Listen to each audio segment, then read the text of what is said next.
started 21 years ago in a mother when she gave birth for the first time. She understood how far she was from living her nature via the comprehension that we all come like this. Like all other life forms, we only live in accordance to what physically exists. We are not born broken, we are born blank. The mother, Adeling, also known as Wolfie, deciphered the human-created space. She started with the language. Hence, she calls herself Wolfie, woman, female. Wu plus Fi equals Wolfie. This series comes in 4 parts. The first, the school principal, the friends who have been around it. 2, the ones that live it every day. 3, the children/youngs who have grown up and into it. 4, the mother, deciphering the human-created space with information on how it all began. It's not human nature to be destructive. It's a choice. Because I'm in a higher state, knowing about myself keeps me out of the play. You've been waiting. Hi, my name is Daniel Mangera. Yeah. So, how did you meet this? Yeah, I met my son and we became friends, and when we were done with the school and we came back to Copenhagen, we were just linking up and just having fun. And then I met like the other guys, my son's brothers, Amma and Yaya, and we are just chilling when we are together. Like, I'm beating Yaya's ass in Dragon Ball. We're just having fun. What did you think the first time you came to Fibro and saw how they were living? I found it very interesting, because I'm not used to that life, because I come from a more traditional family, but I've always thought about the traditional way of living is a wrong way. So when I came to Fibro and met the other guys and you guys, I was just feeling more free. I could talk about whatever I want to talk about, and it was just a relief. Because I remember just 2 months from now, I was having this anxiety shit in my stomach. Every time I was doing something, I had a little stomach, the shit in your stomach, and that when I met you guys, it's just now it's just gone. I can't feel it anymore because I was opening up. I wasn't used to that, so that was crazy. It's so good. Was there anything weird to you, about the way that they live when you met it for the first time? There was some words I didn't understand at first and shit, but I just think it's so cool to meet this family, and I think it's so cool the way they're living. It's so, what do you call it? It's just freedom, and I just love that shit. How has it affected your art? At first I didn't even know that you made music, and I know Amma made music, but not the way he's I haven't seen it until recently, and I just think it's crazy that you guys also make music and we can just make so much stuff together, and that's just insane. Yeah. That's what I'm saying though. Yeah. It could not be better. Magical random. Mm. Magical random, as they say. Yeah. What was your experience meeting Wolf for the first time? Meeting Wolf for the first time, she was I'm trying to think about the first time I met her. It was in Kalundborg, I think. Yeah, I met her, and she was just so you can, the other guys, Masan just told me, if you have a problem with something, you can always talk to Wolf about it. And now when I know her, she's really good to talk to. She have already helped me with a lot of shit. Do you think that she's a guru? A guru? Yeah. How? How? Well, a lot of people say that she's like something. Did you ever think that about her? Yeah, she's not like any other human beings. She's stands out in a really crazy good way. She's just a life mentor.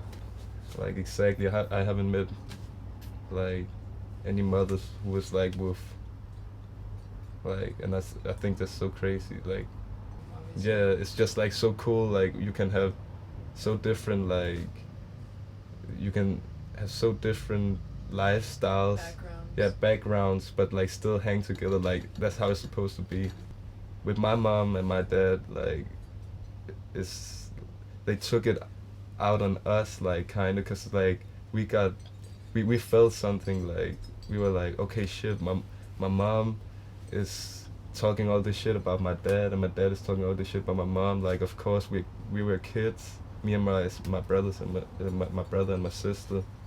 So like we like took it in, like, and it's just destruction in some kind of way, like, cause I think that's the shit that gives you anxiety. Let shit out, like, speak when something bothers you, like, just speak it out, like, get it out, cause if you don't get it out, it will be like in you, and it will make this stomach cramps and shit, and it's just not cool. You have to get it out. And me, I have to get it out. Like, I had this, like, shit going on with, like, where I had to sleep, like where I had to live in Copenhagen, because there was a lot of shit going on with my sister, so I couldn't live at my sister's place.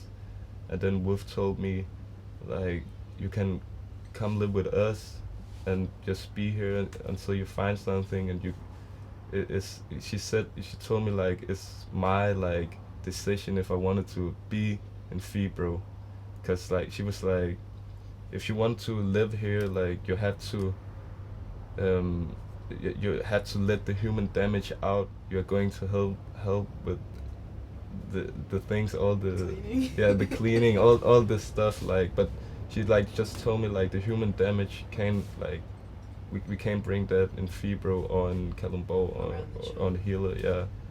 So it was just like, I respected it, like, so much, because there's not a lot of, like, people who actually do it in that way. Like I haven't experienced this before. Yeah, it's crazy. What do you think your biggest training is right now to figure out? Like, I think it's like I only been, like, with you guys, like, for real, like, in, like, maybe 1 or 2 months now, and it's, like, going so fast with the shit, like, with the anxiety and shit. Like, I feel so much better than I did 2 months ago, so I just gotta work on that shit. Like, sometimes there's, like, still some, like, shit that bothers me, but I just gotta figure that shit out. Stick to yourself. Yeah. Yeah. But, like, now I'm finally free. I can talk about whatever. Like, before I was like, if I say this shit, they maybe would take it in this way, but now I don't give a fuck. Like, I just say whatever I want, cause that just helps me being, like, a better me. Well, I'm Liv. I'm 20 years old today. I'm living out here. I have been living out here for the past week with my friends, and it's fucking amazing. A little vacation in Copenhagen. How has it been growing up in this with, like, your siblings, Wolf and Handan? It's been amazing because I'm the one I am today. Yeah, it has been nice. Had there any been, like, difficulties? Yeah, definitely. I did like the traditional way. I loved the way people were putting makeup on their face. I still do. But I didn't feel like I could tell my mother and Wolf that That you liked it? that I loved it, that I love it.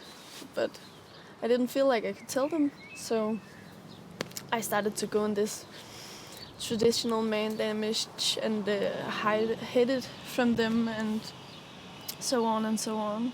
And then they found out, and they sat me down and started talking to me about it, and then now I'm here. And now, what's changed now with your relationship with them? So much has changed. I tell tell them about my life now, about what I'm doing. Before I used to not tell them shit at all. And I didn't talk about them. I didn't show my friends where I was born and raised. Like you hid it. Yeah, exactly. Yeah, I hid my family.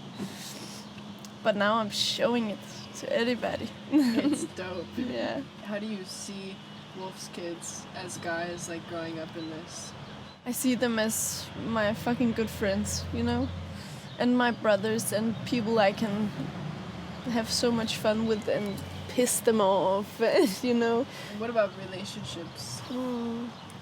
I'm in this really nice friend group where I'm myself 100%, so that's fucking awesome to be in, you know? Just having spent my time with them. That's all I do when I'm not working or I'm not here. Then I spend time with them and it's fucking amazing. How do you want to do relationships? Like if you decide to become a mother?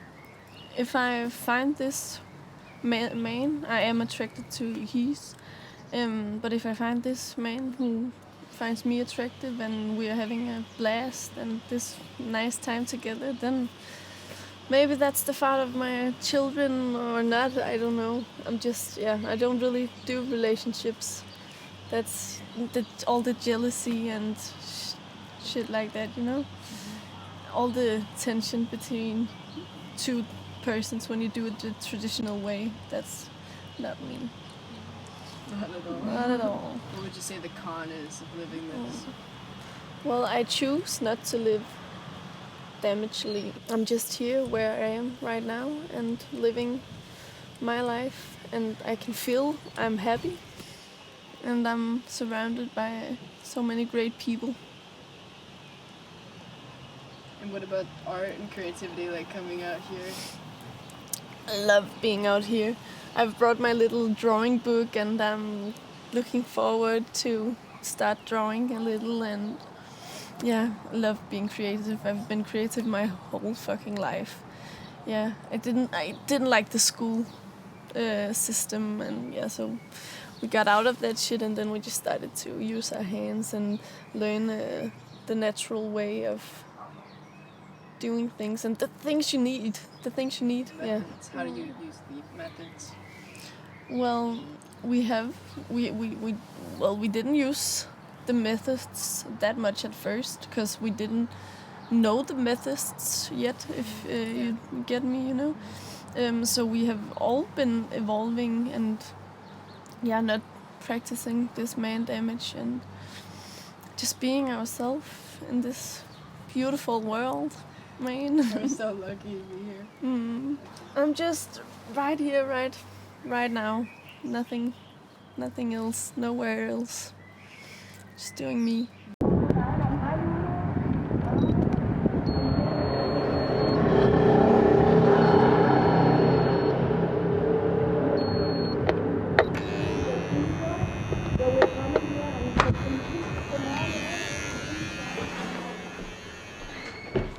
Yo, hide.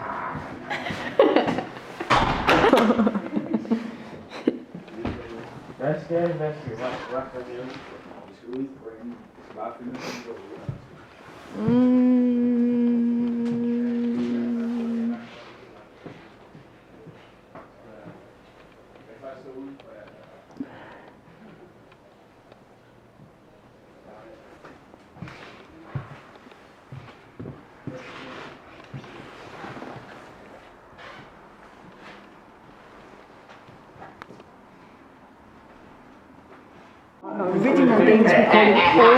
old Daya cake.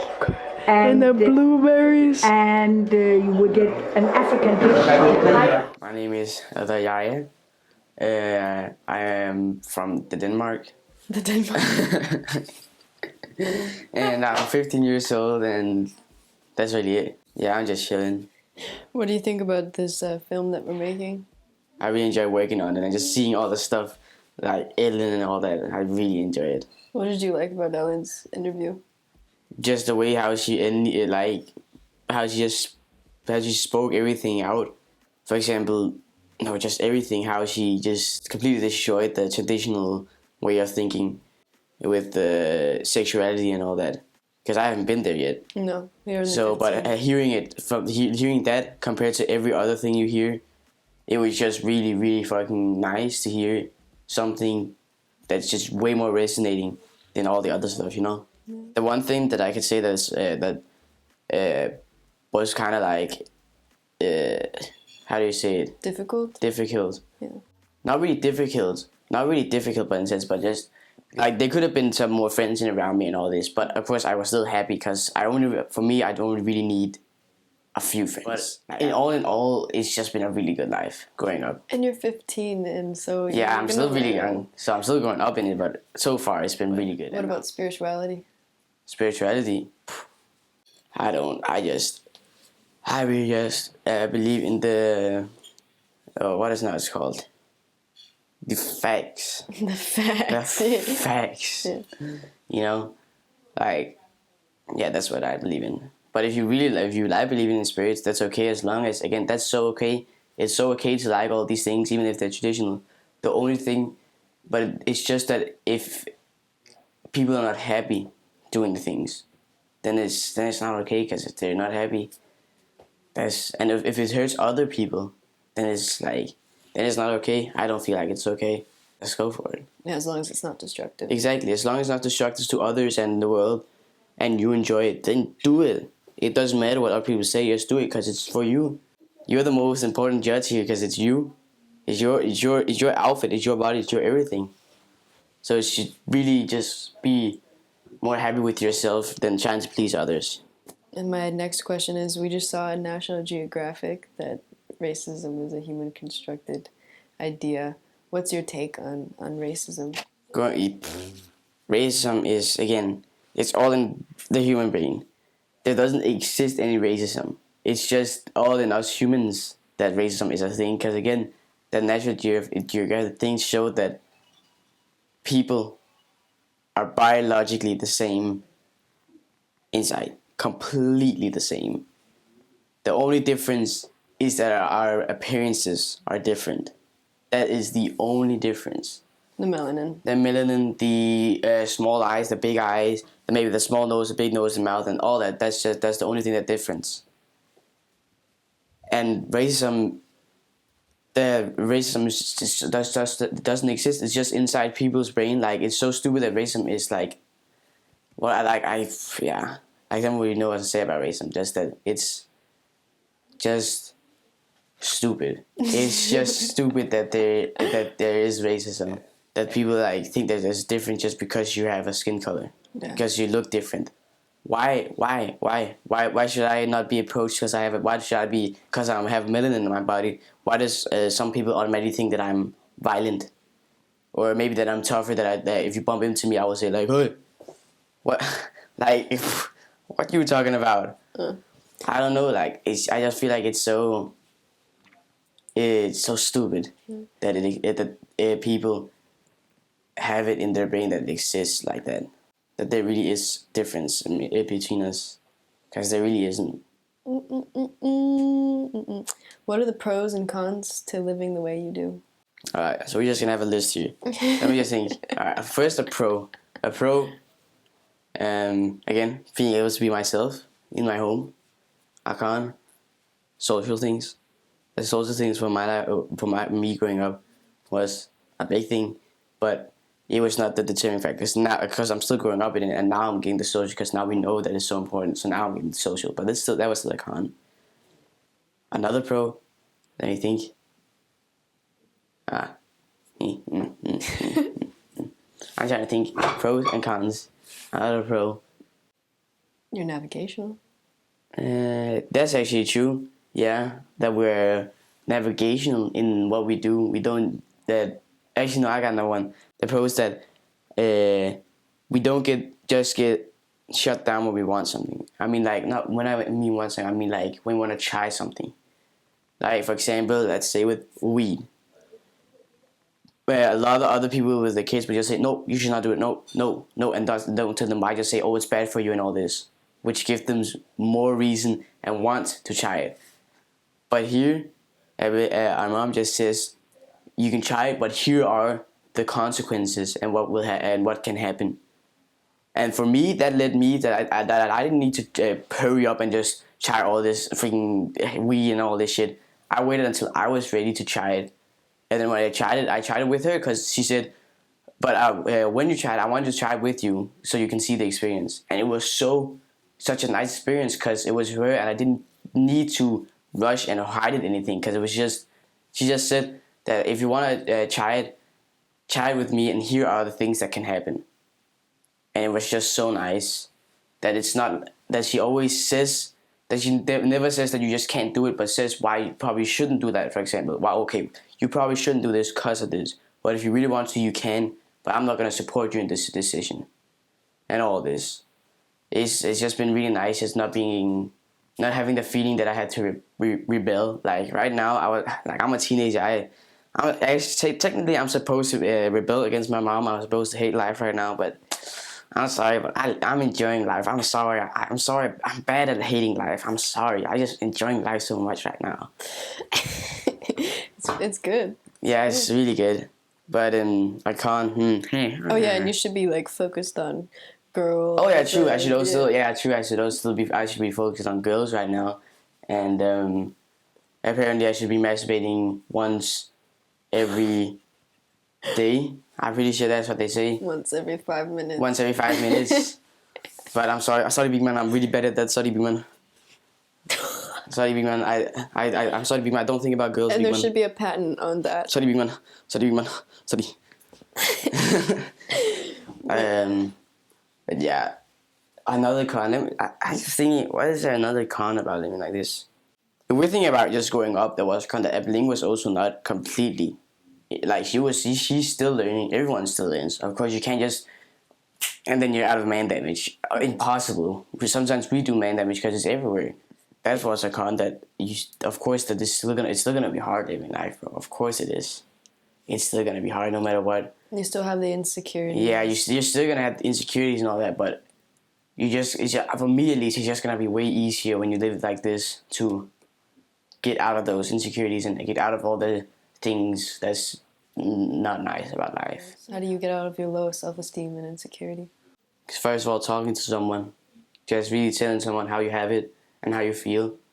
And it can be really hard sometimes to tell someone how you feel, but it's always worth it in the end. Like, I've never had one point where I felt sad and I was like, oh yes, I'm really glad I didn't say that to anyone. I never had that point. If you have those insecurities, you need to heal it, you know what I'm saying? Heal it. Reveal, just because when it just gets up, it just goes off, like you have so much built inside, and then when you say it, it just goes out like that. And then you can start navigating it. First, you need to accept that it's there. Then you can start navigating and fixing the problem. Then you can start navigating your insecurities. Because when you really think about it, some of the insecurities, like let's say how I look, how other people think of me. Why the fuck should you care? Why should you care that a random guy you don't know thinks you look funny right now? Why should you care some of your friends think you look funny right now? It's just their thoughts. It has nothing to do with you. If they do it in an unnice way, not laughing with you but laughing at you, then that's just indicational that that's just people you shouldn't be around with. And of course, it can be hard if it's like a friend that you've known forever, and then he just starts being unnice to you. And of course, you need to try. You always need to give them a chance. You need to give them a chance and you need to say to them completely how it is, how you feel about them, and then give them that chance. And if they don't decide to change, then you can say, all right, then I'm gonna stop hanging around you because you're just making me unhappy. That is good. All that I would say about that is, some people are like, you can't change me, or don't change me, or like, you shouldn't want to change me. You should just like me as I am. Yeah, that's the thing. Like, if you just like me as I am. Well, that's a real question. Is this really you though? Is this really you though? That's the first question. And if it really is, then I don't vibe with you. Then I'm sorry, but then I just don't vibe with you. And then we just can't hang. If this is really how you are, really, and you're happy with how you are, and you're not sad with how you are. Because a lot of people, they're sad with how they are. They're sad like bullies. Super sad that they actually bully people.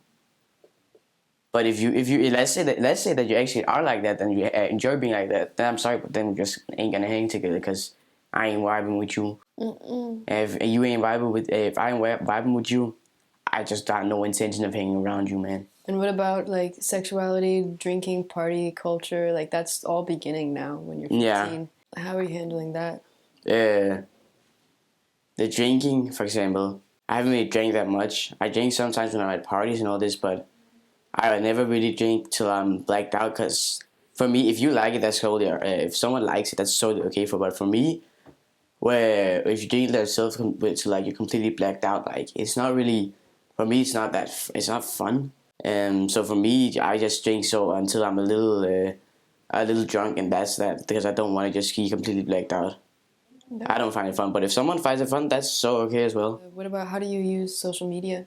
Like social media, of course, I watch YouTube. I do a lot of stuff with social media, the normal stuff. But compared to like what I do, like post on my Instagram and all that, I don't really post anything. I don't post any stories or anything because for me, I don't really care about people having to see what I'm doing. I don't really care about the likes, the followers, and all that. So I just don't post anything.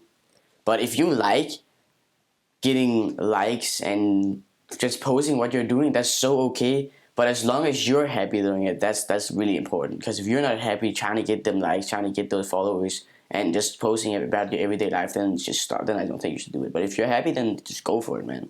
What are friendships like with the opposite sex? They're just like friends. They're really just friends. Like I don't really look at it as like that they're so. I look at it that they're different in. So if of course the mentality is different because they're the opposite sex and the body's different and everything, but I still don't go into that like. Yeah, I just treat them still like my friends. I don't see them that I have to treat them differently. I just see them as humans. Do you ever deal with like your guy friends speaking like in traditional ways about females? When you talk about females, the way they do, if it makes other people feel bad and all that, then I don't really want it. Then I don't do it with them because it's not nice, you know. So yeah, there's plenty of times where my friends have talked about the opposite sex in all the traditional ways, but I don't really care. Like they do what they do, man. I just hope they're happy because that's really what I want to do. I really want them to be happy. Having a friend really only depends if I really vibe with you. If I don't vibe with you, even if you're rich, really hot, if they say that you're like really pretty, hot, or all this, if I don't vibe with you, I'm not gonna hang around you because why would I do that if it's not nice for me? But if I really vibe with you, then I don't care if you're poor, rich, hot, or really ugly. If I vibe with you, I would still hang around you because I really chill with you. That's the one requirement for me to be friends. Just vibe and just chill, you know what I'm saying? So I hear you're a big gamer. Oh, well, not really anymore because I still play a lot of games, but like, it's like I don't really play the games that I used to, and I don't really play it as much. I just watch YouTube and all that way more often now, but gaming has really been a big part of my life, yes. For other people, it's so good because they can escape to gaming when there's something going on in their lives and everything. It's so good that they can escape to gaming and just be there now and just don't think about all the things that's going on in their life. But for me, I didn't really have that. And gaming for me was just a way to have fun, a way to be happy. And I know there's a lot of people saying, oh yeah, well, gaming is a waste of time and all this. But like for me, like is being happy really a waste of time? Is having a good time really a waste of time? Like it really isn't though. You can look at how many people you can talk with. How many friends I've made so many online friends that I wouldn't be able to make without gaming. How much fun I've had with it. It's amazing, man. But how has it been growing up here? It was just I was able to be myself my whole life, so I didn't really have any, for example, stress. I didn't feel sad. Like I almost was happy my entire life. Growing up with these other people was so. It's been so nice just being able to see all these other people just growing up with them. Like my mom, she's basically my second mom. Like she's been there ever since what was I 6? Yeah, like just growing up in this has just been amazing because, as I said, because I could be myself. So how is your relationship with your brothers? I have never had I could not have asked for better brothers because we've just been like right now how we hang because we live together. How we hang like. It is so good. There's none of that competition. No sibling favoritism. No siblings favoritism and all that. Nothing. We just vibe with each other. So nice. We chill. It's like you can be solo even though they're there. And then sometimes you go over and pick on each other and all that. But it's just always so fun. The only thing I would say is that Masan, when he was living here, he did a tradition. He did it a traditional way by he oftentimes neglected me. That led me to feel a lot neglected, like in the sense that I feel like there was something wrong with me. Mm-hmm. But after my son came back from after school or boarding school, I don't know what you call it in English. Mm-hmm. We just started to hang really nice, and he even said like that he said himself that he was not nice back then. He really wasn't. But now we just have. Again, he revealed it, and now we have so many conversations about it, and now we just hang around. So like good. Yeah. I just love them so much, man. I just love them so much. As an outside perspective, you guys are definitely one of the happiest bunch of brothers I have seen too. Y'all friends. We have just what? Y'all friends. Yeah, we have. Oh man, like it's just been so good. It's And you haven't felt like picked on like as the youngest ever? Yeah. Whoa. Yes, Yeah? of course. Okay, that's still there. That's still there, but like it's never been in the bad way where I felt like I've been insecure or something. But like again, we can go to the pros and the cons. Pros of being the little brother, being the youngest. You learn from the elders, from your brothers. So when you're about to do the same, then you can know the mistakes that they made, and then you can navigate through that.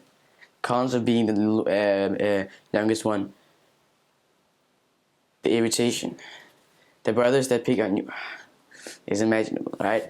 When they pick on you, the biggest one, Ame, when he just comes in and like tickles me, bro. I remember, and my son went, So when you're the youngest one, you're insecure until you're an adult, and that sucks. But you're gonna have to live with that. Yeah, that's really all I wanted to say about my brothers. And what about having a mom like Wolf? I'm like Wolf. She let you be yourself, and all that I've already talked about here. And of course, again, she still has her man damages come through, and her problems come through. Everyone has it. Like you ain't just gonna be happy 24/7. Like that's impossible. Being happy for most of your life is still way better than being unhappy most of my life. She started this by really just, we went to a concert with her, and normally because I'm a teen as well, I have to get flustered or what was now it's called, embarrassed. There it was. Yeah, embarrassed, like because she dances, she's just herself out there. She just dances crazy. And if I was a normal teen, I would be like, don't dance, you're embarrassing me. Mom, you're embarrassing. Yeah, Mom, you're embarrassing. But for me, I just see her guys. She dances like no other because she's just herself, and I'm just like, let's go. Because it's like it's true. She just dances as herself. She doesn't get embarrassed, and she's just herself. And whenever people look at her, they always just go like, let's go, because like, how could you not?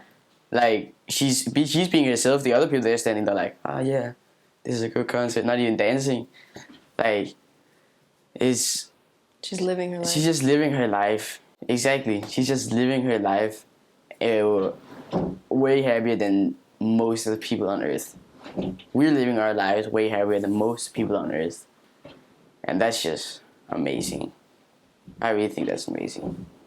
How are you now with your friendships and relationships? It's so good because I didn't really have that many friends my whole life, as we all know.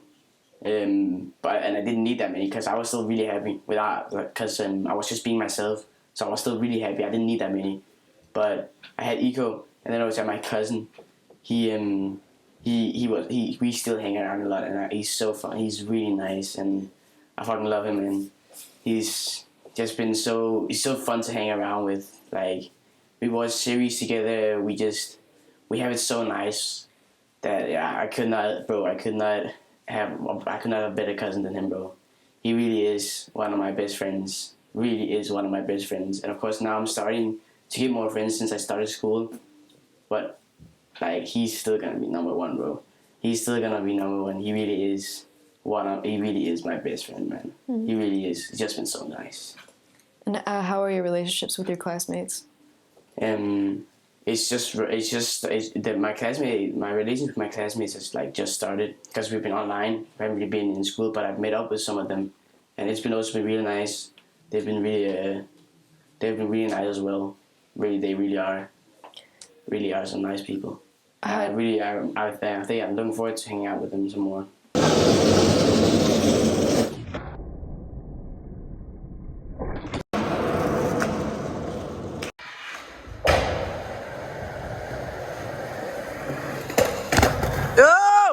Kom nu. Nej, okay, sygt. Er du okay?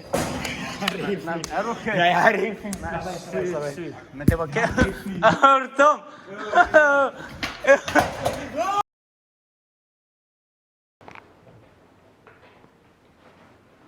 Little bitch.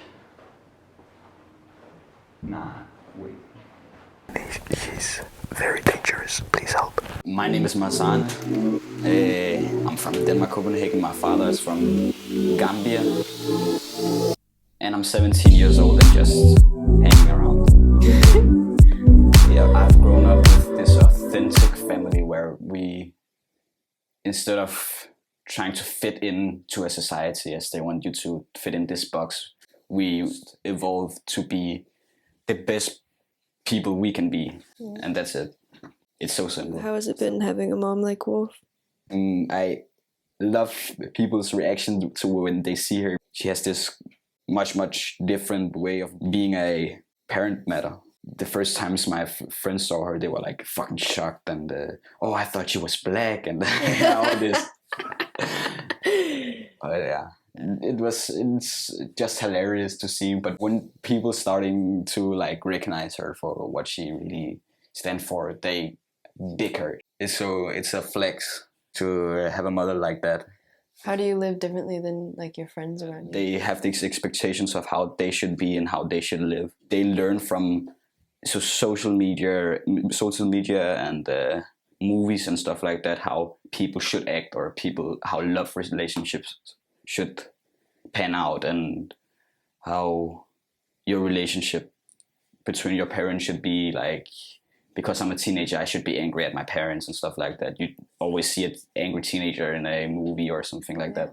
Yeah, but that's the difference, because we live for our own expectations. Like, we only do what we want to do, not live like an angry teenager or a heartbroken single mom or something. These characters and boxes they put themselves in, but just chill with whatever we want to chill with. Mm-hmm.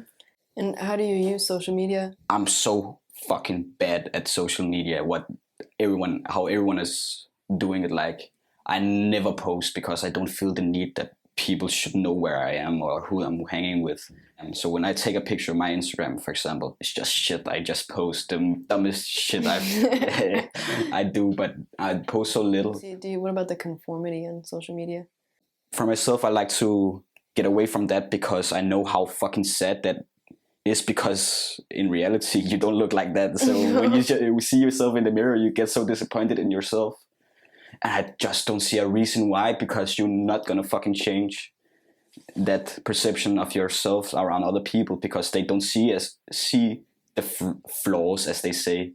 People only give a fuck if you're yourself. They get inspired, and that's my experience. It's like you're getting an instant connection with a person, like you have known them your whole life, because you don't have this barrier or facade that you have to present yourself in a way. You're just chilling it by yourself, and that lets their guard down. And that's what I want to do with my social media, is that I don't want to present myself, or if I do it for business-wise or something like that, for a modeling job or whatever. Yeah. I want to do that. How do you deal with insecurity and low self-esteem? In the start, I was fucking bad at speaking to new people and stuff like that. That's just because I blocked myself, because I thought that people didn't want to talk to me if I showed my true colors. Yeah, it's stupid. But then I started like realizing that people only hang around me because I'm me, and not because I'm black or something. What's your view on racism? And because I have no melanin, I can't say this word, so if you could decipher that, be great. Yeah, My view on fucking racism is that it's so fucking ridiculous. People really get offended by this word, nigger, and it's a fucking trendy thing to get offended right now. Yeah, I spoke to my black friend about it, and she said that white people shouldn't say that shit to you because it's a bad word, and I just told her that I don't fucking care, because even if a white man I have never met in my life, or any person goes up to me and says, "Hey, you fucking nigger, you dumb, you shouldn't be here," and stuff like that, why the fuck should I get offended? Because I know that it has nothing to do with me at all. Racism is not a biological thing, and it's only happening in people's heads, adults' heads, because it's not in kids' heads. How do you engage in relationships now? When I engage in relationships, I don't approach people. I let people approach me, because that's the biggest indication of who it is I'm hanging with. The only people I really hang good with is because they're authentic and they just want to hang because it's nice to hang. I'm not the type of person that want to make these small talk just to make small talk at all. I hate that small talk because it leads to nowhere. It's just talking because no one is talking. That's the reason small talk exists. Yeah, it's so stupid. If I want to talk to a person, it's because I want to talk to them directly and talk to them about things that interest us both. And if I cannot get that connection, if it's the only thing they have is small talk, I tend to back away from that. Where are you in your relationships now? The relationship around Ellen. Yeah, have there been any changes? Yeah, in a traditional relationship, you sign a fantasy contract that you two are together and it's only you two. You're becoming one entity and you should do everything together. You should not speak to other girls or lay eyes on everybody. You are together and you are the ones. But that's so far from the truth, because we are all individuals. We all need our own space. You cannot owe somebody your damages or living way to another person. You cannot put all your insecurities on another person and say, you have to do this because I am your girlfriend or I am your boyfriend.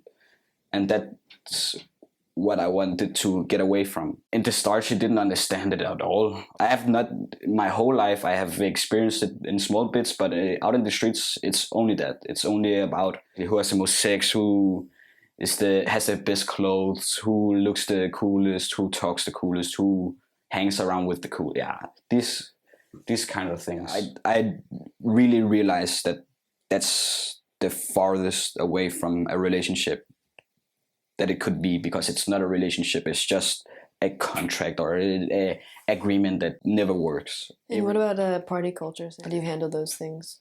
Misuse or use? In my generation, I have noticed that a lot of people are stopping drinking alcohol because they catch themselves being fucking negative, because it negatively affects how they are around other people. And that's a fucking nice thing, that people can catch themselves doing that. But the thing is, then they just put their misuse of the alcohol onto another drug, like smoking a lot of weed instead of drinking, or whatever. Yeah. If you controlled how you drink and how you actually use this drug, alcohol, or any other drugs, you can have a party the whole night without fucking having the slightest of discomfort in your body or in the way you are, because I know for a fact that it's not fun to be the only one in the party that just sits and look at the wall and do nothing, talk to nobody and stuff like that. It's not fun at all. It's know my limits and know how much I can take, that it doesn't affect my way of being myself, that I can still be my authentic self without fully blocking myself because I'm so drunk or so high or something. What do you think it takes to live like this? Everything comes down to a choice. It comes down to the choice of who you're with, what you want to speak, how you want to present yourself, what relationships you're in. Would you change anything? Nah, I wouldn't change a bit. I wouldn't change a fucking thing. It's just a way for me to learn how to do it better next time, and it's just an experience. The past is the past. It can't fucking hurt you no more. It can't fucking do anything to you. The only thing you can do right now is in the present. You can only fucking act on things now, not in the future, not in the past, but right now. You can only act now. Even if you are from the fucking slums, or if you are the richest person alive or something, everyone can feel it. Everyone understands it a bit, because it's just human. Well, my name is Amma Rostov. I am 20 years old. I live in Copenhagen, Denmark. I am a music producer, studio engineer, and a lot of other technical stuff. Exactly. When this Talking Globeheads series was decided to be made, my expectations were not low, but I was actually very surprised on the impact that seeing all of these interviews had on me. Like, what was the impact that they had on you? That it could actually change a lot of people's perspective on life and the way that they do things, and actually help a lot of people. I knew it had the potential to do that from the start, but I didn't realize it had this much, if that makes sense. Yeah. I guess this is kind of like a parallel, because I'm interviewing you, but also this was like where it started. Yeah, for sure. In that sense, it's like a whole parallel. Like now we started, now music, film, all of these worlds are like colliding. Yeah, I was just about to say, yeah, they really have. Like, it has been, like, so many things has happened in such a short time, but it has been an amazing fucking short time. Just like imagine all the things that happened in this small amount of time that it come to Denmark to make this. Crazy, like up and down. So many things. It has been great because I have been evolving so much, learning so much about myself and how I can navigate a lot better around myself and everybody around. And how do you feel about like your brothers and your family and your friends all being a part of this? Again, that I think it's truly amazing to get all these different, like, because I've known all of them for almost like my family for my entire life, my friends for also feels like my entire life.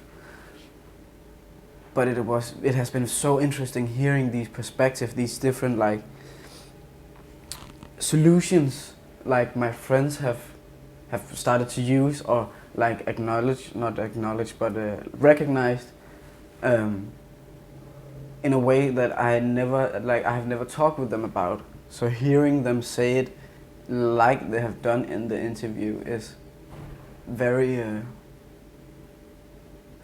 unique experience. What would you even say your position is? Well, I see my position as a support. When all of my friends came into this, met Woof, met the whole way we were doing things, because Woof also is still evolving. In the beginning, it was very difficult for them to, like some of them, it was very difficult to understand or like be calm in, because it was so different from any other like family or thing that they had experienced in the world or in like our society. For Hees, how is it with insecurity? I think it's a big problem for Hees actually, with insecurities, not because they have them, but because there's this thing about Hees, or like men, they don't reveal feelings and then they don't talk about shit because then they're weak. And I think that's contributing a lot to men being very damaged because they don't talk about the shit that they go through. And speaking from my own experience, that is a lot what I've been doing, because it kind of took me a while to get to where I am now. So in the beginning I had a lot of I would always, if I had problems, I would always try to do them myself, even if it burned me the fuck out. Now I still do the same, but I immediately know if I can't handle it myself. If I can handle it, I'll do it by myself. But if I can't, I would directly go to people that I trust, Wolf or my friends, like easy, without any problems, without any fears or like feeling that I'm weak because I do. How was it growing up in like around this? It was difficult in the beginning because I was standing there in the middle because I fucking love my father and I love my mother, and it was these two different worlds that I felt like I couldn't. If I went over here, then I would lose like my connection to him and the other way around. Wow. Yeah, and then quickly, or not quickly, but I did eventually come around and figured out I'm gonna decide what's best for me and not think about what's best for her or what's best for him, and just do what I feel is the best, where I feel I'm the happiest. In the eyes of my father, I was the firstborn, and with like him being a Muslim and with the African culture, I was supposed to like inherit everything and all that stuff. And because Abeling, Wolf, was also just starting out doing it like she does it now, she needed to get experience because it wasn't just like that. Like any other thing, you have to build it up, you have to get experience to practice. And yeah, and also growing up with, again, my undiagnosed ADHD. A lot of my friends have ADHD, like in the States. Shout out to you guys. They take a lot of like ADHD medication. Yeah, I don't fuck with any of that. Yeah, like no, the medication's just yeah, but the thing is, again, if I hadn't grown in this, if I hadn't grown up here, I know for a fact that I would, like, me feeling this way would have gone so much more against me. Like, it would have been so much harder for me to be in society, be around people, socializing, all these things. So a lot of the problems that I should have had, I don't have. I know myself, so I know for a fact, like, I know that I have a very hard time finding something to focus on. But when I find something to focus on, I fucking go for it and I work until I can't anymore. And I've learned to use that to my advantage. That's why I'm doing this with music, because I can't multitask.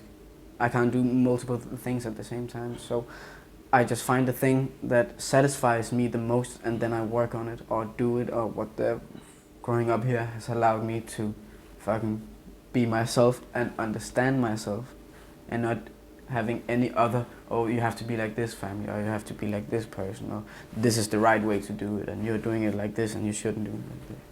Pros and cons to living like this?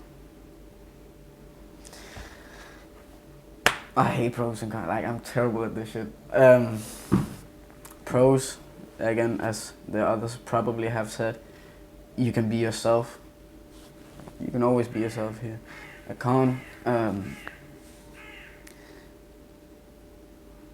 it can be difficult, or it was, for me, it was difficult in the start to know the difference when I was out, when I was not here, when I was not at home where I could be myself, when I was with the other families, and how much,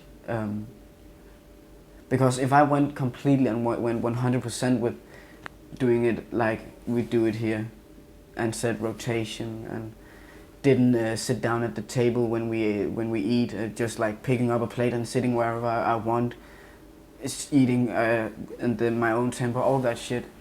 If I did that too much outside, it would go against me. It would, like, other people's, or my friends' parents would look at me with it would just be difficult to be around people. So I had to, by myself, find that balance between where can I be myself without, or how much of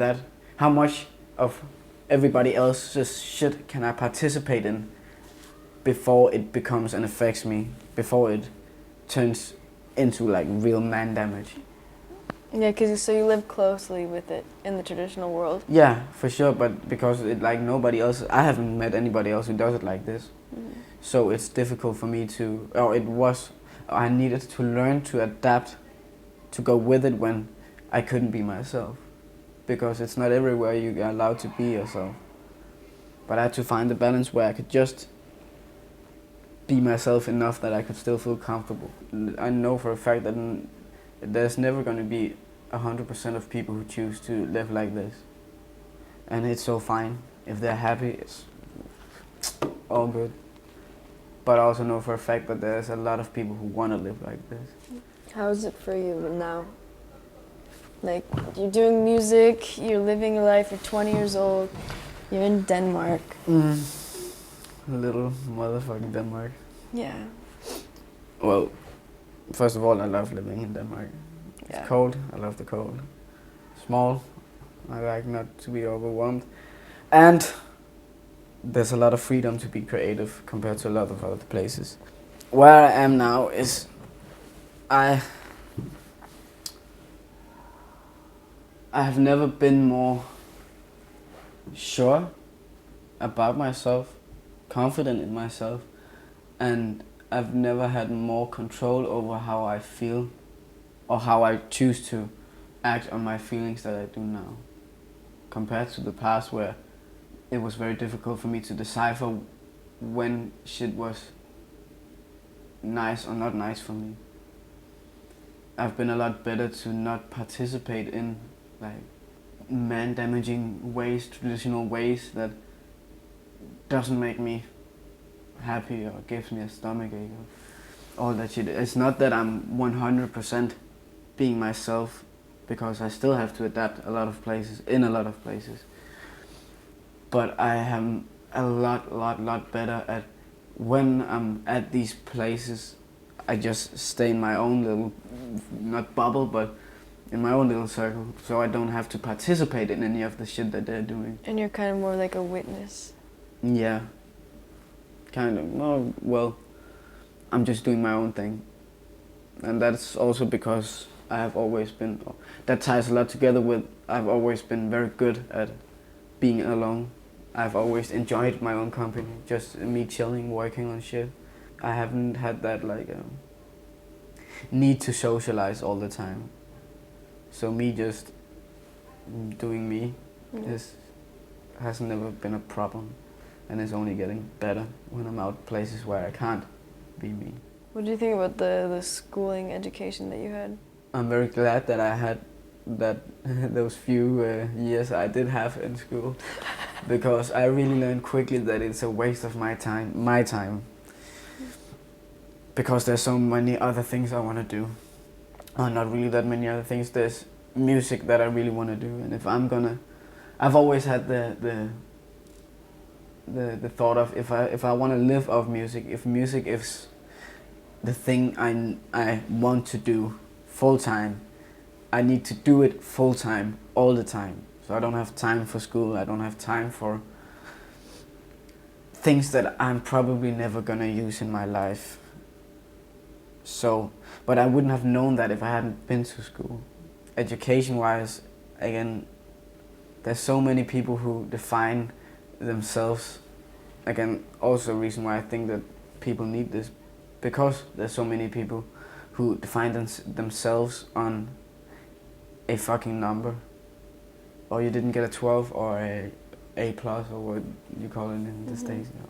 Oh no, I'm just stupid, I'm a bad human, I'm not working hard enough. Like, that stressing environment I didn't want to be a part of.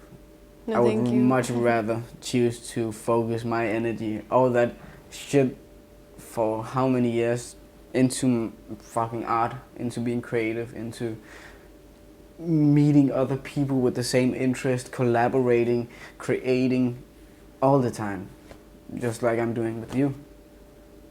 Instead of sitting at home every night, just doing homework, stressing myself over things that I'm, again, probably never gonna use in my life.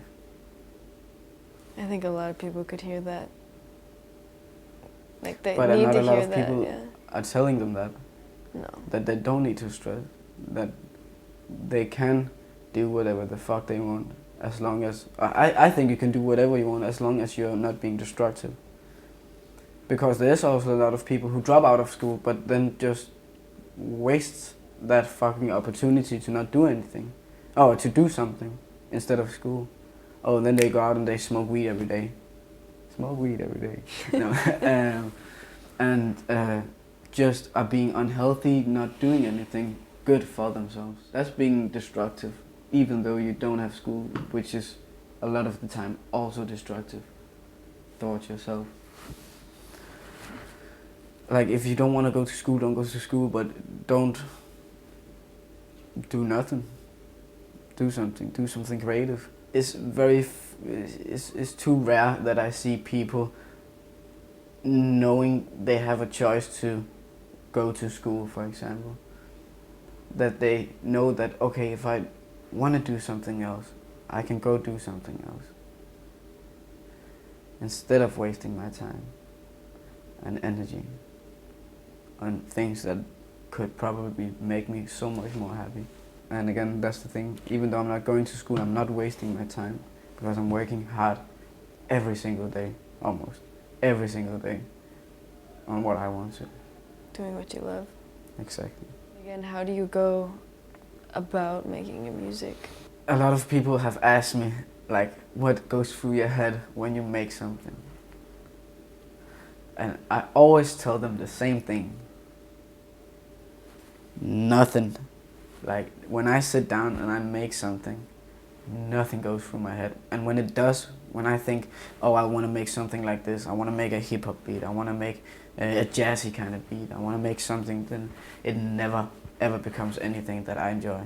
The best pieces of music I've ever created has been where I've sat on a cafe just fucking around. How's your relationship with your siblings?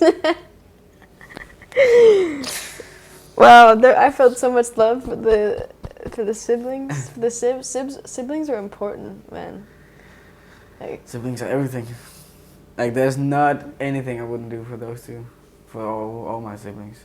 Again, we have 4 siblings in Finland, half brothers and sisters, or half brother and sisters. But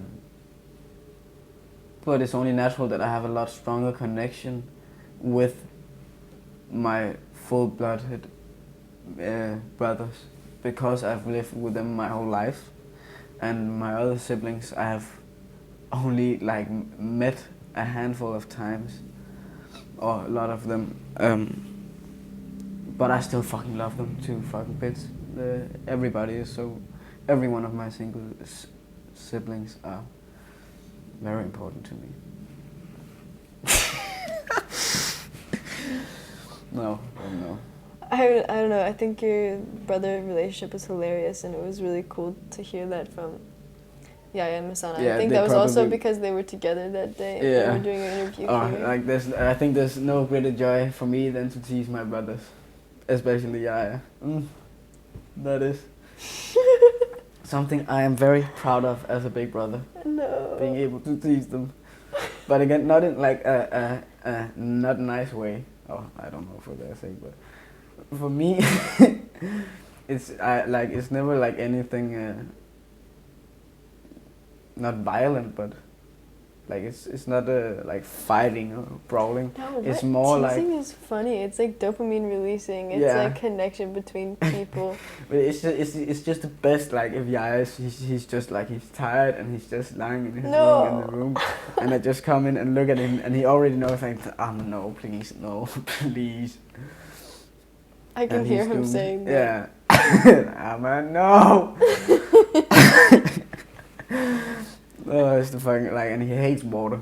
He hates water more than anything, and we have these fucking water guns. I keep like hiding them everywhere, so he won't find them. And then sometimes I just look at him and take the water gun. No, please, no, please. And it's fucking hilarious. I don't know why. And then just like hitting his forehead. I'm doing. I love it, and I'm never gonna stop. It's I'm actually, I'm scared for my own children's sake when I get them. I'm gonna tease them so much. No, I'm gonna make their life a living hell. And I'm gonna be proud of it. So what's the meaning of life?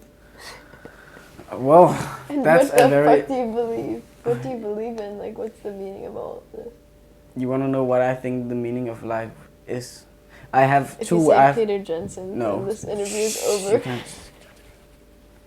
No. I have. If you want to know what my meaning of life is, I have two. I have a philosophical way of thinking, which I don't really think about. I think it's more fun, and I have my way of thinking about what is life. And if you want to start with the philosophical one, me and Sylvester, we were sitting late at night at the lakes here on Vesterbro, and we came to the conclusion that a way of thinking about life, what's very important in life is death. And the reason why that is because the fact that you're gonna die makes it so that you have only a limited time to live in. You only have so many choices you can make in your life, and it's the greatest motivator of all, knowing that you can die anytime, even though it might be fucking horrible to, no, not horrible, but for some people it might be very, very scary to think about, which it also can be because it's so incomprehensible to think about death. I still think that when you think about if you could live forever, what would be the fucking point in anything? I want to be a musician. Well, I can just wait 2,000 years for that. I have a lot of other things I can do now. The fact that you know that you only have, again, so and so much time makes it so that the choices you make are very much more permanent. Like, for instance, if we live forever, I could go to school, do all the shit I talked about not doing, and then do music afterwards. Everybody would have the time to become brilliant musicians, but again, what's the point? Like, there would be no point in living if you didn't die. And again, I think we think that's like the biggest motivator to get out of bed is to work, because we know we only have this one life. We can do the things we want, and so why waste our time? And the other way I think about life is just life is life. There's not some fucking philosophy, even though I just said there's not some fucking big ass philosophical explanation as to why we live. We just live, created from cells and evolution across many thousand years, and we're just here because we're here. There's no apparent reason. Like the flowers are here, you have this, like there's no reason that we just live. Nothing less, nothing more. There's not really anything to it. If you decide what you want to do with your life, you want to live happy, you live happy. If you don't want to, don't. Like, life is just life. I mean, just hearing that is just nuts. And that's the funny thing, because why is it nuts? As life is the most... It's just there, yeah, it's just everywhere. It's everywhere. You live it right now. Everybody does. Except the people who are dead. Because they're dead. Like, yeah, life is life. There's no reason to live other than to live. You're not here on some specific purpose, filming this to... You were not born to do this. You're just choosing right now to do this. Just as I'm choosing to sit here in front of this camera. I was not born to make music. I just decided to make music because I love music. And my brain is wired that way. Just like your brain is wired to want to make art, want to make movies, want to make music. Want to make photos, exactly. And that's just how it is. There's no big reason as to why. It's random. Everything's random. Magical random. Out very soon. 3 is a magic. Oh, not very soon. Not long of. Yes, it is. It's a magic number. Somewhere in the ancient fish eternity, take it free. This is the outro song. As a magic number. This is the end of part 3. That's totally. Well, that you cannot use that because it would get copyrighted the No, fuck out of. what? Yeah, you can. As we just sang, 3 is a magic number. Even this will probably get copyrighted. Just me saying 3 is a magic number. No. Yeah. That's how. No, that's like that's not freedom of speech. No, but that's how copyright works. Like you can whistle a song and you will get copyrighted for it. That has happened on multiple occasions. No, it doesn't. Yeah, No. it does. That's the scary thing. Music business is fucking horrible. Every fucking business is horrible. I hate businesses because it is the furthest thing from creativity that I have come across yet. Some people know how to do business in a nice way. I try to do business in a nice way, but I don't do business because it kills every form of creative thing that's in my body. So I let every other people handle business for me. I am just focusing on art. Art all the way, because again, that's where I feel most fucking. Yeah, I can tell you. Music, business, music. I get tired of it real fast. It's pretty boring. It's fucking boring. Business is boring. Yeah. Business is boring. Business is sometimes, again, because of the That's way we because live what in if we today. did celebrating business? What? Celebrating business. I'm in a good business. This is Yeah. all business. Yeah, what you're doing is a movie business. But I'm doing a business. And business has no... I'ma be.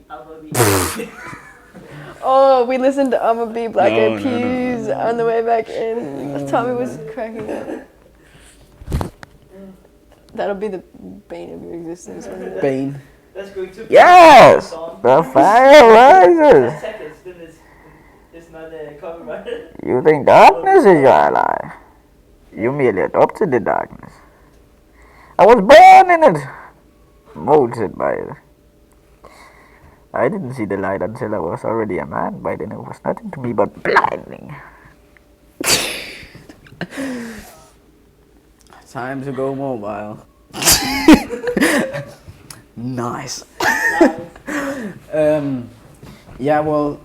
Oh, you asked about emotions? Yes, that's right, Lauren. Thank you for asking me about that. No. What? How do you deal with emotions, and when do you feel man damage or like bad frequency? Well, I believe that everything in life, almost everything in life, is a choice.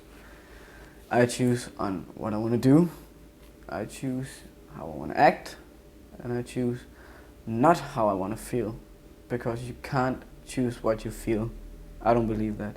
If you're angry, you can't choose to be happy. You can suppress your anger. That's a whole other thing. But I don't believe you can just change how you feel. But you can choose how you're gonna act on those feelings. It's been so many years since I've ever gotten jealous or envious of somebody or something. Because when those feelings pop up in me, I just choose not to go with them. Like, because it has no relevance for me. And that's also a thing, like knowing which feelings, which emotions have relevance or not. If I spill a glass of milk and fuck, I get frustrated or pissed, that's a waste. Really Because what can you do? You just go pick a fucking cloth, dry it up, and that's it. If you lose someone you love, if a family member dies, that sadness or that anger or that frustration, that has relevance. That's not something you can just say no to, or if you do, you're gonna have a fucking whack ass time. But when shit like that happens, I think that you should go with it instead of against it. It's so important to feel every emotion, just to differentiate which one of them has relevance. So I can be angry about somebody calling me a name. Well, that's on me. I can choose on how I want to receive that. I don't care if anybody calls me a nigga. Why the fuck would I? It's a waste of my time and energy. But I do, however, care if somebody lays a hand on my brother. Then those emotions I'm not gonna just throw away. Again, it's still my choice and how I want to act on them. If I want to go to that guy, if anybody touches my brother, if I'm gonna go to the guy, I'll go and say, "What the fuck are you doing?" or just go over straight, hitting them in the face.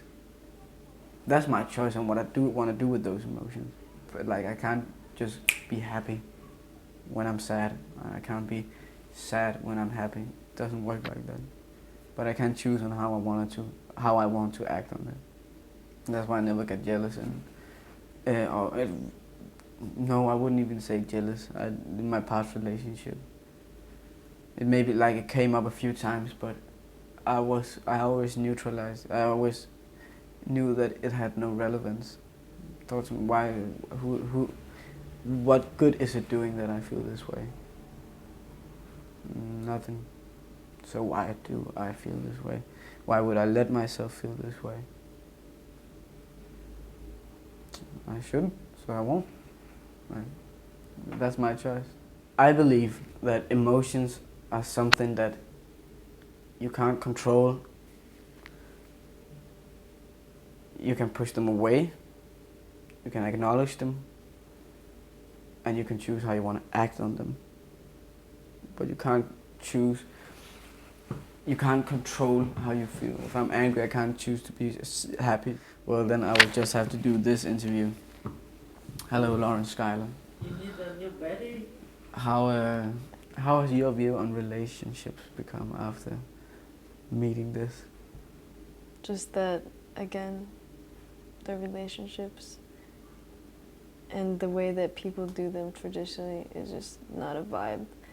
And I've always felt this way about most relationships, and I would say that my closest friends I really vibe with, and that we've always done it in a way that was good for us.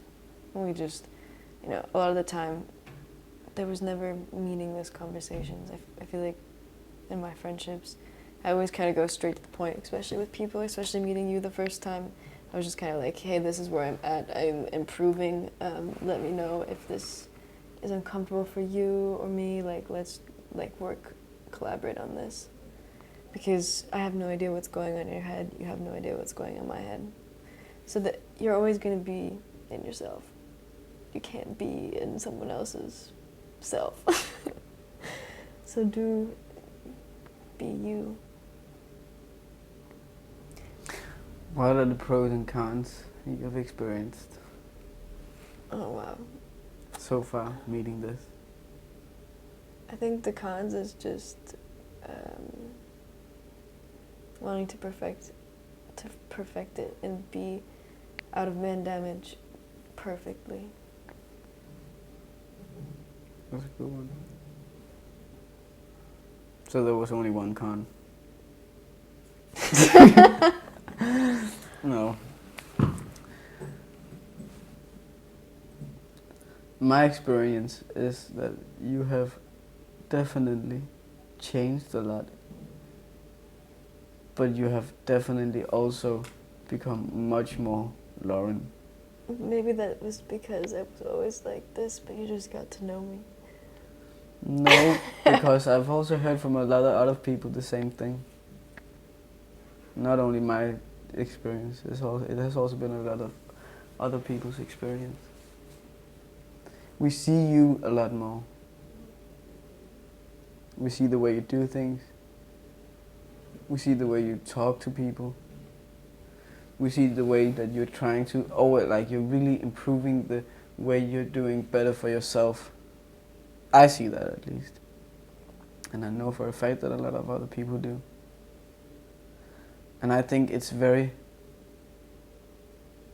makes me very happy to see you being in a state where you are completely aware of yourself and your thoughts and how you feel, and have become so brilliantly good in such a short time at differentiating between what has relevance for you or not.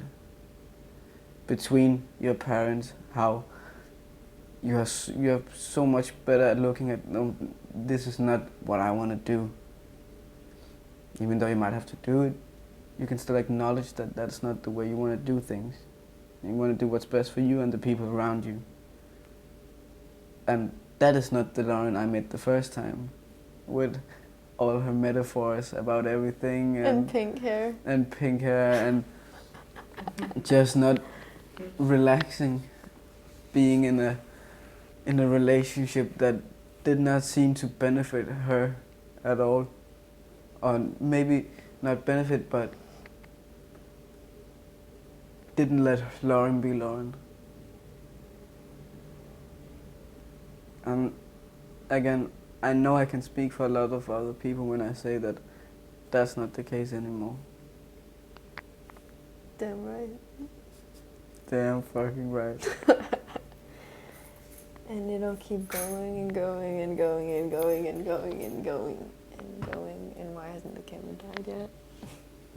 Oh, we got all of this? Mhm. Oh. We officially have 60 minutes of interview time with Amma Rostov. Thanks you guys for watching. What? Yeah. Sorry, the microphone back. I'm still evolving. Yeah, me too. I'm still evolving every single fucking day. Sometimes a bit backwards, but mostly straight on ahead. And I will keep doing it because I feel great about it. It's been such an inspiration getting to know you guys. Likewise. And I can't wait to take that with me. Well, I have it now. I always have it. Because I have. Again, I think this is all about just giving people the opportunity to choose for themselves. Now you can choose what you want to do with it. Now you have the knowledge of it. If you want to use it, you can use it. If you don't, that's up to you.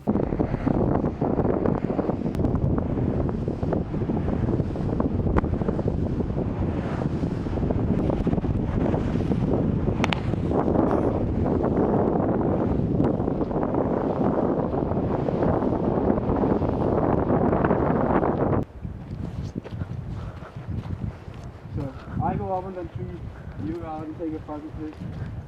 You come back.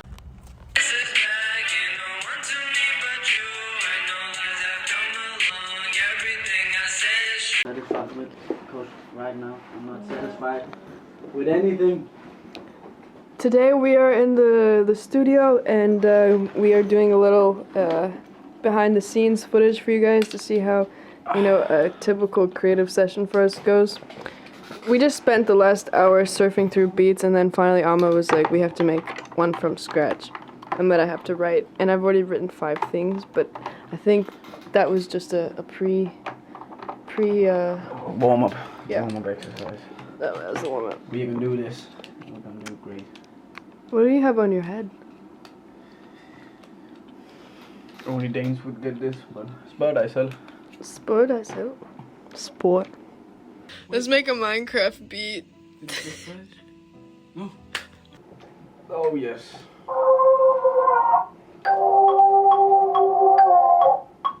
Tyler the fucking creator.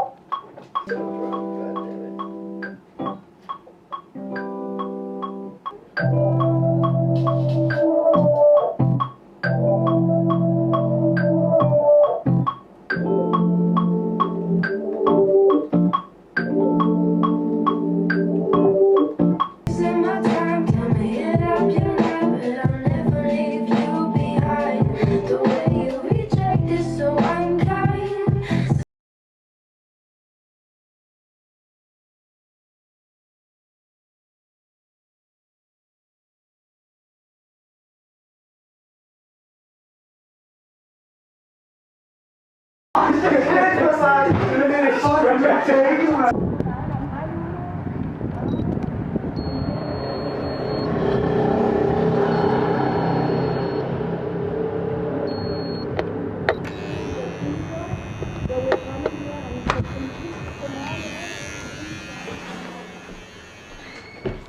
Yo, hide.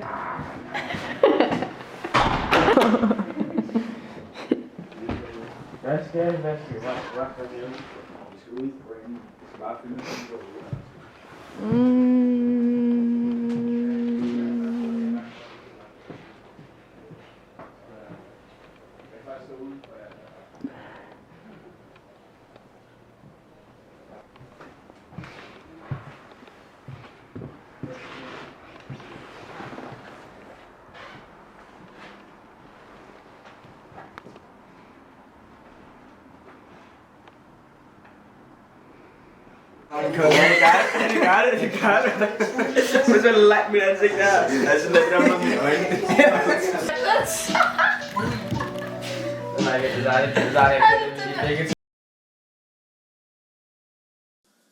It has been very wild. It's been a lot of training. I got out of a relationship that took me. That really like got to me. Like it was. And that was one of the interviewers in part 1. Yeah. There was one of the interviewers. And of course it hit me because I don't know, it was done in very, very traditional way, so it got to me a lot at the start. It wasn't nice at all, but I started to notice that it really wasn't good for me at all. So I'm in a much better place right now. I'm the happiest I've ever been, even when I was in the relationship. Yeah, because even when you were in the relationship, from what I've heard from around is that you were still like kind of in a depressive state, maybe not just because of the relationship, but also just like where you were choosing to go. Exactly. I wasn't so happy when I was in the relationship, or when I got out of it, but now when I realized that it just wasn't good for me, neither for me or her, it got very easy to like work with it. It still is in me a little, but I have never been happier than I have been in these few weeks, going out with friends, just chilling wildly. Yes. Did you feel any sort of like rejection, like traditional rejection in the relationship? Yeah, I did. There Did you was feel like you participated in any? traditional rejection. No, because I participated in the way that I reacted. I reacted in a very traditional way of getting very angry and stuff. But I'm not very angry, but it really hit me. Like I didn't react accordingly to what was happening. So yeah, it didn't work out for me or her, because no one wants to listen to a person that, even if you tell the truth, that no one wants to listen to a person that's fucking wilding out. That has this hostility to them, and that's what I worked on. But when I worked on, and that was my biggest training in the relationship when I was in it. But then when I started to not do it, like I really tried to be chill about it and speak chill. It still didn't. It still didn't work, because it was still done in a traditional way. So I feel like I had to get out of it, because it didn't work for me or for her. I couldn't be in that relationship anymore. But yeah. And how do you think the way that you've grown up has affected the way that you deal with this? It has affected in a way that it's a very quick process, because I know people that have gotten out of relationship and 1 year later they're still sad and jealous of the other person and stuff like that. But for me it wasn't even that deep that I got jealous or angry. It was more the sadness of knowing that the person were also sad, like were also fucking it up for them. I could see them there and what they post and what they were doing, and that made me very sad. But at the same time, I wanted to distance myself from it, because I felt that was the best for me. Like I didn't want to hear my mom or the other people around me speaking constantly about her because that's what they did, and that contributed. I by myself, like it got to me. I let it get to me.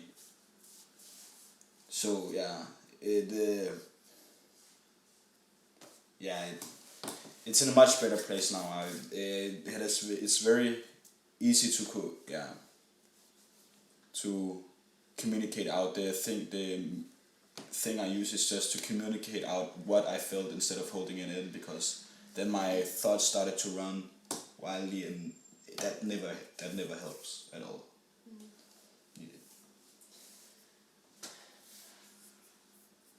But I guess the whole point of that is just like, from where you were in the last interview to where you are now, how do you view relationships with the other sex? It haven't really changed that much, to be honest. It has just confirmed a lot of things that I already knew. Yeah. Of what a relationship could be and is around the traditional space. So it hasn't really changed a lot at all. It's still a boring ass way to say that you are mine. You cannot be with anybody else.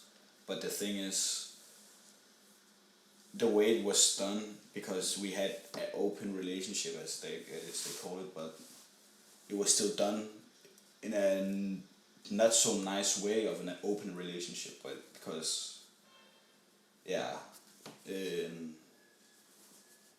you can speak it all out. Don't even worry about the camera. I can cut anything. Just speak it out for yourself. Yeah. And now I lost the word.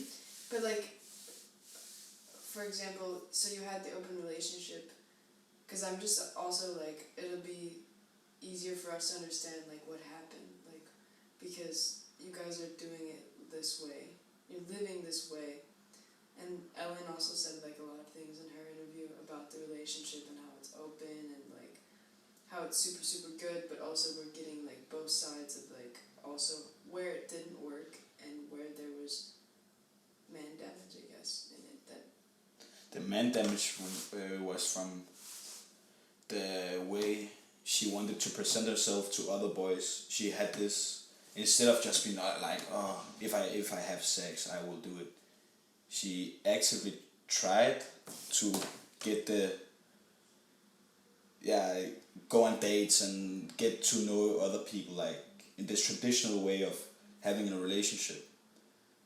And that's the thing that I think got to me, that it wasn't just, oh, if I have sex with somebody, it's just sex. Like, fucking, she was actively trying to go out and find it, instead of just chilling where she is, and just chilling where,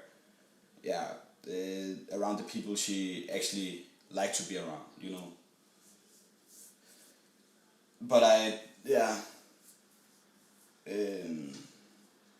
but that's the thing I think that wasn't working with the open relationship, because exactly this traditional way of using your sexuality around other people, this fucking boring ass sexual tension that is around young people especially. It's a thing that didn't work out, and I don't want to speak for herself because she's not here, but it'd be interesting to see if I interview Ellen ever again about that. It'd be really cool to see like how it changes in a year, because it doesn't necessarily mean it stays here now. It's just that you distance yourself from it until something changes. But I'm just trying to train. It's not that I'm distancing myself from the traditional space, because it's still around me everywhere. But I'm distancing myself from her because she wants other things that I do, and it won't work if we got back together or hanged again. It would only spiral into me getting fucking depressed again and fucking it's not nice doing a relationship like that. That's why I don't. Yeah. Yeah. It didn't work. Just didn't work. Do you think like the documentary did anything different for you at the time, or do you think that it was just kind of like, okay, you had an interview and then you just went on living with your life? Do you think any of this process has had an effect on you? Yeah, of course it has inspired me, but not. But at the same time, it's just me talking about the life I live. It's not very special. It's not that I. It's a special documentary because it's around our family, but it's not that like I'm. It changed my life or nothing. I'm just living. I'm just speaking what I experienced. Yeah, you've lived it. Like you've grown up around this consensus, whereas the people in part 1 and 2, they just came in. Yeah, kind of exactly. like me, and then were like inspired by it. But you've just lived it. Exactly. Yeah. Questions. Oh yeah, how was it to see your dad after 2 years? It was amazing. I love seeing him. It has been such a while, and he's just the best fucking father you can ever wish for. But yeah, what? Did it bring up any like emotions for you when you visited? Just happiness. Like I was just happy. A lot of dopamine, and yeah. Not, yeah, and food, but that's also happiness. Like that, these two things are intertwined. Is it weird having like parents that are like almost complete opposites? How do you see Wolf and Lavin's relationship? From the beginning, I didn't see it as a very good relationship. Like it wasn't, because when we were small, every time they were here together, they wanted to argue about religion and stuff like that because they were still in this traditional way of doing it. Do you think changed in Wolf and Lavin's relationship that made them able to hang around each other? I think it was us seeing how happy we were, at least for my dad, to see how chill we do it and how we navigate. Makes him very, comfortable with being here and just letting out, do our things, going out late at night, chilling, and for our mother is also us. We train with our mother so much. It's all we do is just to evolve and try to do the things, be as best of a fucking human being you can be towards another. Yeah. And how did chilling yourself? Yeah. Yeah. How did the communication go between you and Wolf? Because I know that there's a lot of struggles between you guys. Did you feel like you got that settled for part 3? I can't say settled, but because we don't know if we are ever gonna. I can give a little context on it first. Actually, it's our mother, Wolf. She really projects her womanhood, or what you call it, on us, because boys and girls act different and think different. They do, like so she but doesn't give us space to have the time to evolve in our own pace, and always have to train and you blah blah blah, and you have to work on whatever. And we were just, when she does that, I automatically turn off and do it in a very not nice way, where I become an angry teenager, like I don't want to listen, or I throw my head, or do something like that. And then that activates a traditional thing in her, where she gets hurt by that. And when you are in the mental state where your survival chemicals kick in, where you get angry and stuff, it's it's impossible to communicate. You can't communicate with each other. So we had this form of just when instead of it's the fight or flight. You wanna you don't care about the person in front of you. It's but we have this form of doing it right now. We agreed on that. If it happens, instead of us keep on throwing you say things that you don't mean, you do things you don't want to do, but you still do it when you are in this frequency. So we have decided to, when it happens, we just say to each other,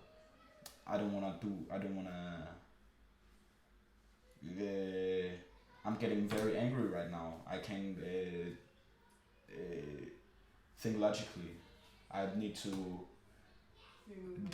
remove myself, distance myself for however long it takes for me to calm down and think logically, and then speak about the situation so we can train on it.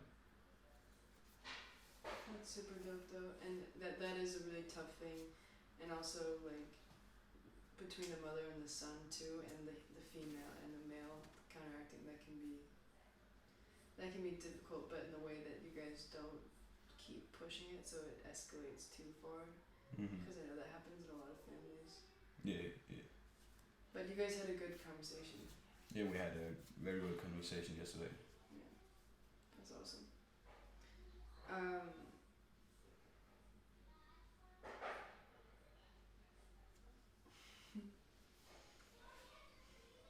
We talked a lot about drug culture, party culture in our last interview. Is there anything you want to add on that? Maybe you can talk about just how you do it with your friends when you go out. How do you go out with your friends? I find a friend, and then we just head out. No plans, no nothing. Just head out. Find random people. Meet up with our own friends. Don't know. And then we just see where the evening goes. We don't care. Yeah, of course we navigate in the way so we don't get in trouble or get into fights and stuff like that, because that's just unnecessary. We just want to have fun. So we try to get in stupid ass clubs or something, stupid ass bars. It doesn't matter. Just to have fun, and drink. When I drink and smoke and stuff, I always feel I never drink that much that I black out, because I have no idea why that's funny. It's not funny to not remember anything and just be a nuisance to all the people around you because you fucking wasted and not nice to the people around you at all. So when I drink or smoke, I keep it in I always feel from my body when I have reached a point where I can feel I'm very, very drunk. I will stop drinking.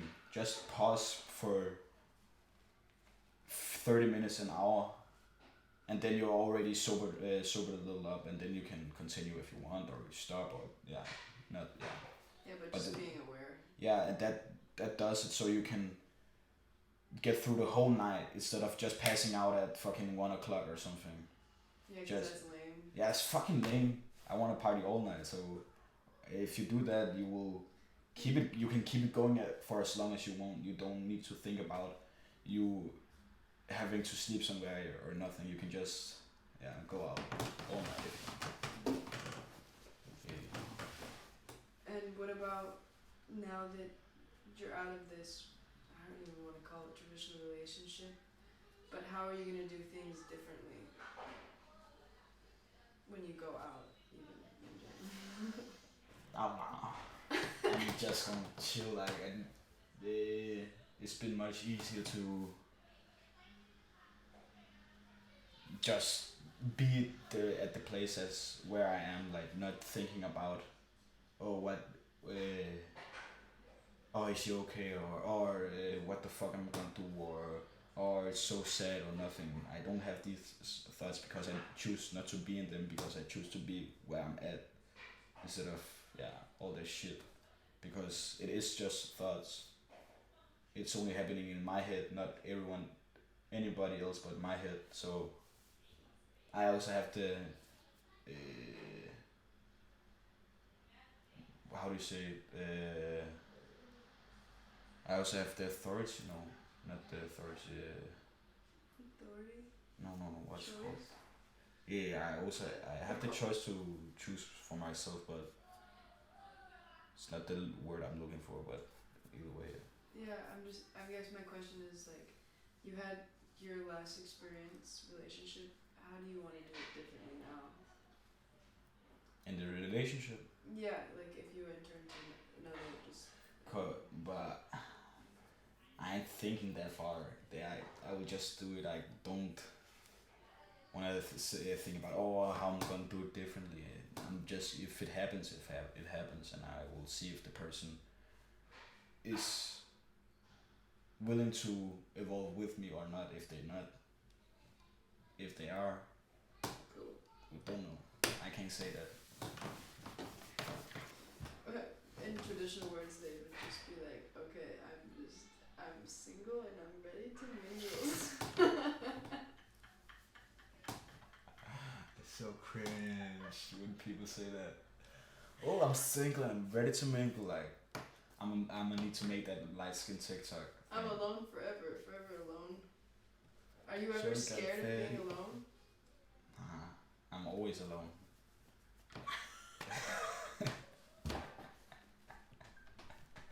Nah. That is exactly what I wanted. I had a conversation with a musician during Pride, and that they just broke up with their girlfriend, but they're doing it in a traditional way, in the sense that they're like scared of being alone. They're like, yeah, I'm afraid. And I was like, why the fuck would you be afraid of that? Like, and just as you said, I'm all alone all the time. I'm alone all the time. Like, there's nothing to be afraid of. Like, I have the friends around me. If you fuck it up for yourselves, where you remove everybody from you, that's you have chosen to be annoying or fucking a dick to other people. You reject yourself. You reject yourself. So, no, I'm not afraid. I know if I lose all my friends, that's not on them. That's because I'm fucking the one that's removing all my friends. So, I have no fear of being alone. How is it being black in Denmark, or just in general? It is black in Denmark is the best thing, cause there is not a lot of buzz around black people in Denmark. They're pretty chill. So I don't get I can say whatever I want. I have the freedom to do whatever I want, and I have the privilege of being protected by other black people out on the streets. Cause I don't know why, but that's how they do it. That's cool though. And what about racism? How do you deal with racism? Or how do you Racism is the way I deal with racism is that I know it's a human constructed idea. So when people are quote unquote racist towards me, I couldn't care less, because I know whatever they call me, whatever their idea of what I am, it has nothing to do with me, and I'm the only one that gives it validation by wanting to fight them or something. Reacting to it. Because I wish if I don't react to it, it's only happening in their head, and then it doesn't exist for nobody but him. And why the fuck would I give an opinion about a person that thinks like that? So if I wanna, if I meet a racist person, I don't need to react to it. I don't need to fuck off or something, because then they you just confirm their idea, or you just not confirm, but for them you confirm their idea of what a black person is or what a Arab person is by going around being violent. That's the idea. They need to get out of the country and stuff. you just you're not helping you because you're in a fight with somebody. You're not helping him, and you're not helping yourself. So look, like that's the way I think about it. What about Black Lives Matter? Like, I feel like after Black Lives Matter happened, it kind of like showed how ridiculous it is, and how National Geographic, how we learned that it is a human-created concept. Mm-hmm. Like, now that you can look in your surroundings and see that today, and that's like.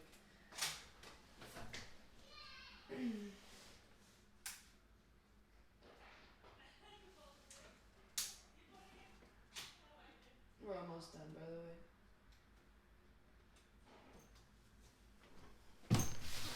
Number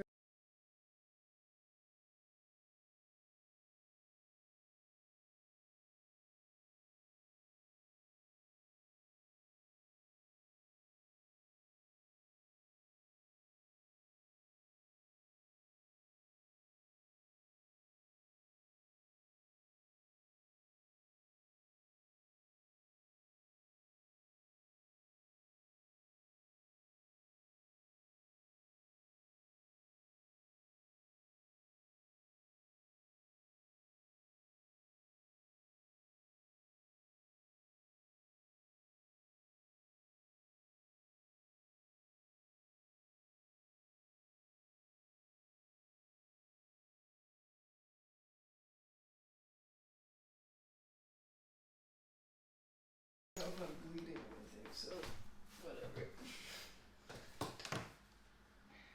But what were you saying again about Black Lives I Matter? don't know if we need to talk about Black Lives Matter. But I can. I have a good point on that shit. Good. Yeah. What do you think of Black Lives Matter? I think the idea of it is very fucking nice. Like, yeah, of course, support the communities that's neglected by the system and stuff like that. But the way it's executed, it's so fucking ridiculous. It's just war between the people. They're just pushing it so fucking. No, not even today. Like, there's just been a lot of Black Lives Matter, fucking. I won't call it propaganda, but where they lie and try to ruin other people's lives that hasn't done anything at all, and there's just a lot of shady things going on, and as I said, it doesn't validate what they're going for. It just goes against what they want to push for it, but I know it's fucking bullshit also because it's funded by George Soros and stuff like that. It's public news, you can look it up. And he has said by himself that the way to control people is through something like this, a movement, and yeah, he's a billionaire that controls everything around that shit. So I don't, yeah. It was about money. It's about money, exactly. It's about control. He wants to, he wants to control a lot of people, and that's, he said that, so like, that's also public.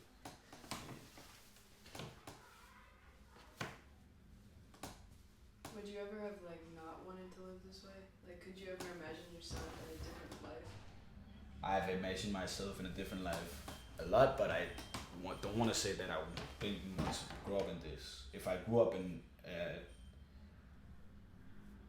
another environment, if I grew up in Denmark, for example, and I wasn't from this family, I assure you I would have been criminal, big time crime. Of course, like, not of course, but yeah, the way I grew up, I can look at it and see how fucking little you get out of it, because you are just risking destroying your own life to get materialistic stuff that doesn't make you happy. But at the same time, it's I don't know. You would be a criminal if you didn't get raised in this family. What? So you said you'd be a criminal if you weren't raised in this family? Yeah. Of course I would. I always watch gang beefs, and I love gangster rap, and I love all these things.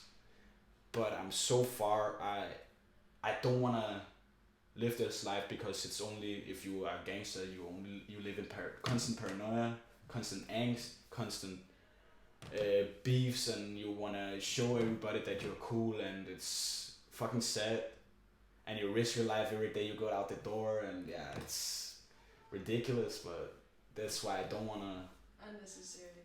It's unnecessary, but if I lived in a traditional way, if I lived this way, I don't think I would care about that shit. I would just get out in it because I see everyone else is doing it. But this family, exactly what it does is. Not even this family, this just way of. This way of living, this way of living is to live your life as best as possible, not to go in a path where you destroy it, where you choose to destroy yourselves. That could be if I knifed somebody because he talked shit. I would get fucking 10 years in prison. I would that doesn't make any sense for me now, but if I wasn't in the if I wasn't in the crime, like if I think logically that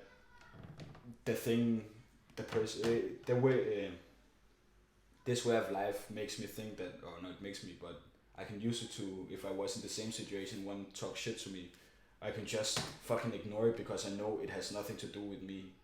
He can talk all he wants, that's just fucking vibrations in the air, that has nothing to do with me. So I can chill in this without becoming angry and fucking itself up for me even more if I just, if I acted on this, I would fuck it up way more. But if I just chill about it, I can get away with it, whatever. He can talk all he wants, but I know I'm gonna live a good life. Yeah.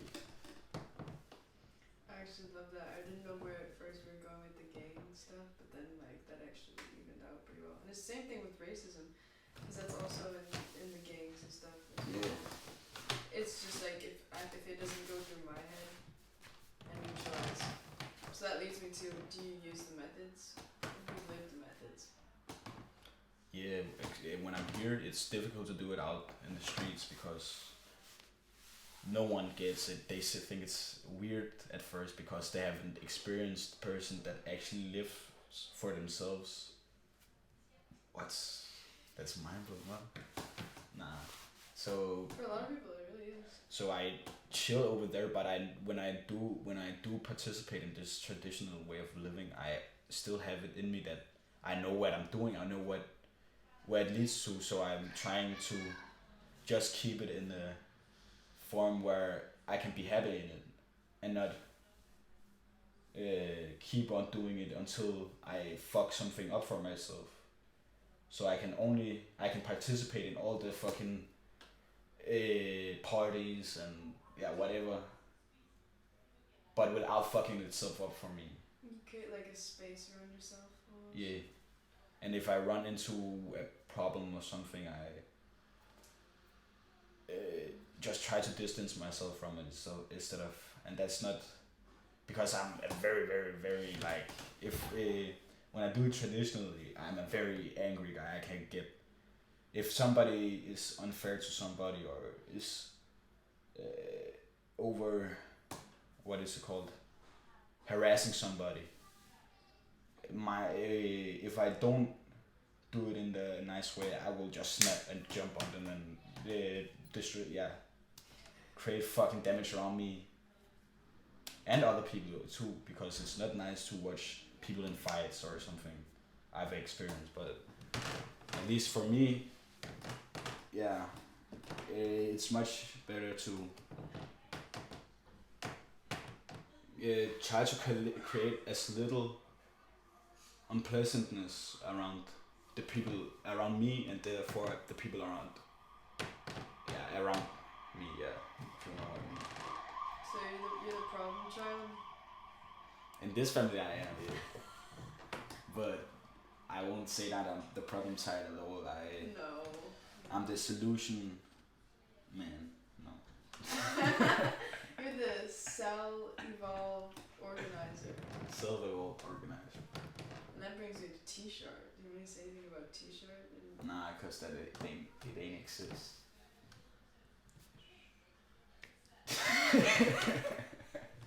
You should keep that in. We can't say anything about T-shirt. What T-shirt? No, I don't know anything about that. We should have had you warm. Okay. If there's anything else you want to add, you can add it. Otherwise, we are done. Is there anything you want to say on the relationship? Because that's like something that I want very concisely done for yourself and for, like, if Ellen's watching this too. I want it done for you in a good way that you feel good. Yeah, And the but sense maybe, that maybe, I don't know. Yeah, I get what you're saying exactly, but maybe it's too early to do that shit right now. We can take it again. We can take that part again in the week. Let's do that. Because I wasn't feeling that either. No, I wasn't feeling it at all. But the other stuff, yeah, Mm-hmm. for sure. Great work, Miss Lana. I know you were tired, but I'm very happy that we got that. And